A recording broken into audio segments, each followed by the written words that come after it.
I've got R2 set up here, my little camera cart, and we're going to go down underneath and see if we can get the drive shaft off, because next big thing is that gas tank has to come out, because we're going to be putting new gas and fuel and brake lines on. I want to get everything out of the way so I can do the body work on the other side. Not that I couldn't do it with all that in there, it's just going to make life a little easier. It has to come out anyway.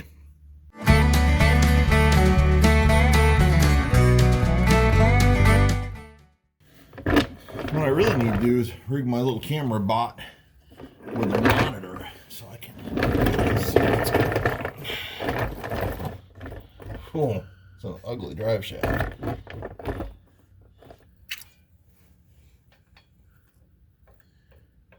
What?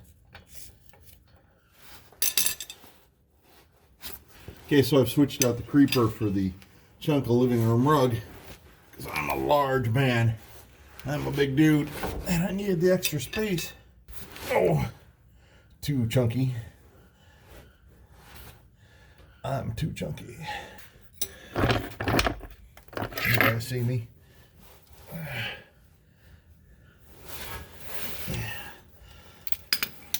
Yeah, that's better.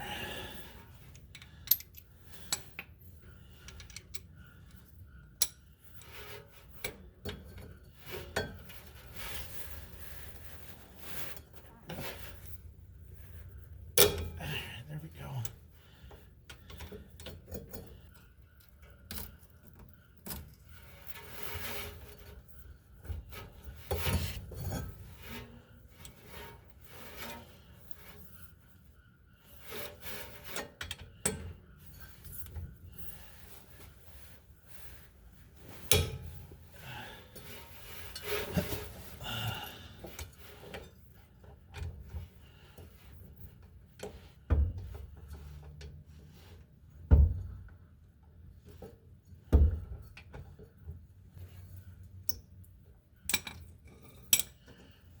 These screws, hope you guys can see this.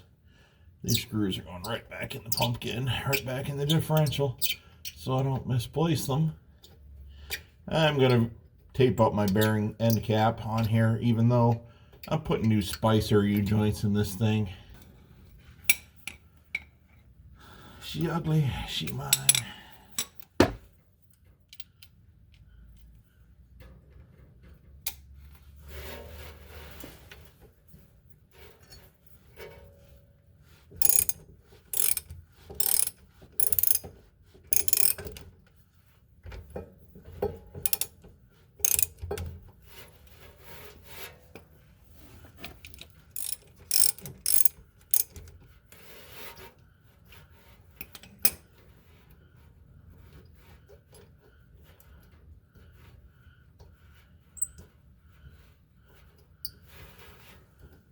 The biggest reason for this is so you can slide the tank sideways to get it out, because there's really, should have left the zero plugs in. Now I got rust in my ears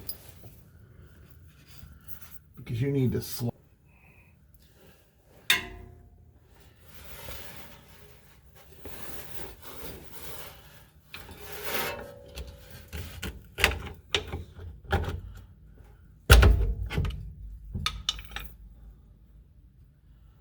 Like that, kids. Well, I'm gonna, of course, do the best possible thing I can and rest it on my head, since my cranium is convenient.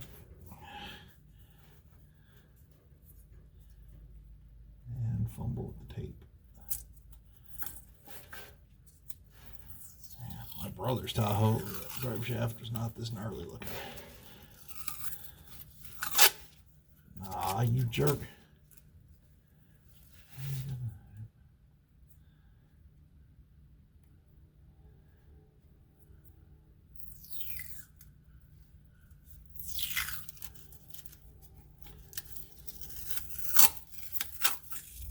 It's pretty much just those 4 bolts for pulling the rear drive shaft out of a GMT 800 Tahoe, and they shouldn't anyway leak out the transmission. That's what you get like that. Go ahead, put our bolts back in here.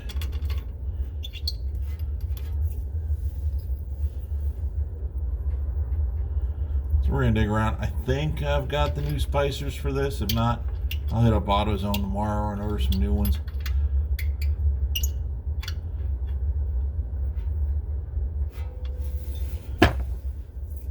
Okay, guys. Now, first of all, I know the condition of this frame doesn't look good. It's surface rust. Structurally, it's okay. I'd rather have a southern frame. That's an option I don't have at the moment. But what we're looking at is what makes this the E85 version of the Tahoe. There's our fuel filter right there. And you can see there's a fuel line that runs around into the back of that module right there with the electrical connector. And that's what controls the, I don't know, the spark rate for to allow it to run it on the ethanol fuel. And that makes it a big pain in the butt. But I also don't want to have to bypass that. But you can see my fuel lines are hot. So they're all coming out. And there's our ABS module that all the brakes go into. Which is one of the most evil things Chevrolet ever did. Right there, putting that where anything can get at it.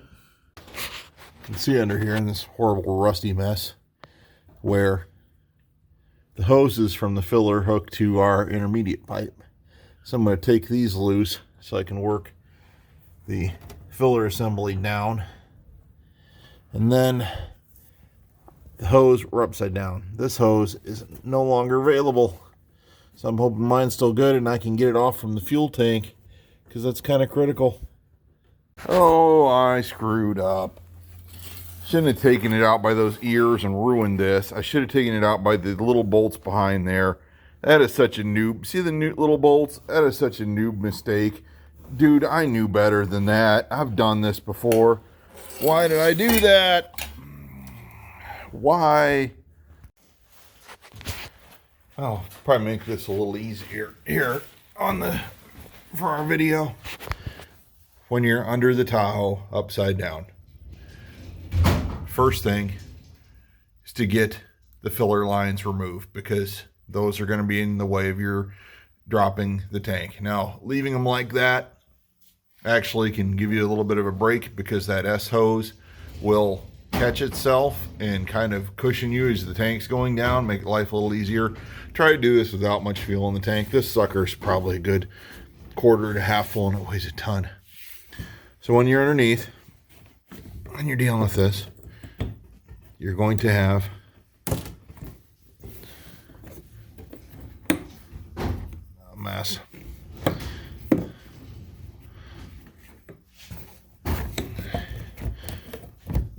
You're going to have two electrical connectors on the fuel pump. All of this is getting replaced. This one pushes down and snaps. This one you almost can't get to. There's a key pin you have to pull out and then you have to push in and slide it out. So what you do is you take your two fuel tank straps loose. You have a jack underneath. You let it down as far as possible. It's easier to just take the drive shaft out because that way you can wedge yourself up in sideways on the drive shaft side. So you'll be over on this side on your right shoulder working left-handed with your arm up over the tank. Get these two loose. Pop these two. Hopefully you got someone to help you. They can let the tank down slowly. You can work those past and then you'll have your vent fill lines you've got to pop off, and then one more on here you have to get off. Then you can drop the rear end of the tank down, get this off, get that down. You may have to raise the rear end up just a bit more. Slide this backwards. There's a lip that catches on the front, and then drop the whole thing to the ground, slide it out. It's as complicated as it sounds.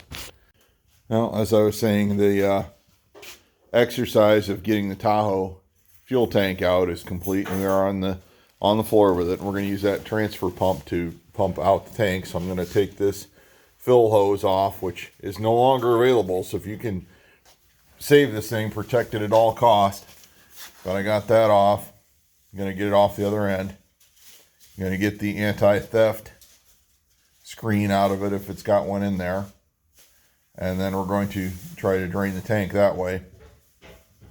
And then we're a little ways off the ground. We had to jack it up just a little bit more in order to slide the tank down off of the forward cross member and pull it backwards and then slide it out the side. Love to show you guys how we took the fuel pump lock ring out of off the tank, but that's all that's left of it. The rest is in the shop vac. So just caution and prayer, but thankfully I think these locks are good enough to use this tank over. Well, see what we got.